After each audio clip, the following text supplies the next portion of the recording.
gikan sa bukid hangtod sa dagat. Ang yumbing nagbarog nga nagkahiusa,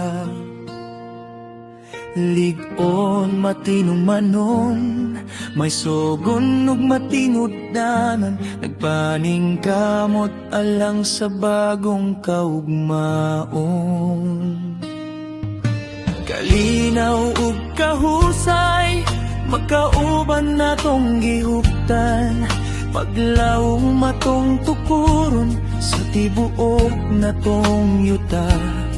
Kauban sa atong mga pangulo, magkauban kanunay, ang yumbing mao ang atong kalipay ug garbo. Awit o yumbing, ipataas ang imong tingog, ang atong kasing-kasing ug kalag, magmalipayon sa hataas, uban sa giya sa Ginoo, kita magbarog nga lig-on, nag-alagad pagayo sa atong minahal nga yuta.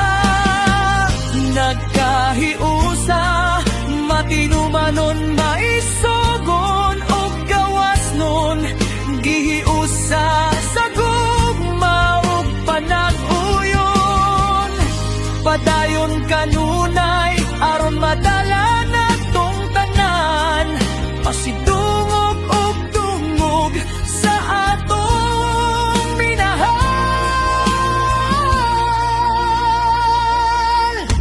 Yumbing, yumbing, atong ipahayag sa tanan, pasidungog ug himaya alang sa imong ngalan. Matinumanon kanunay kita kanimo, karon ug hangtod sa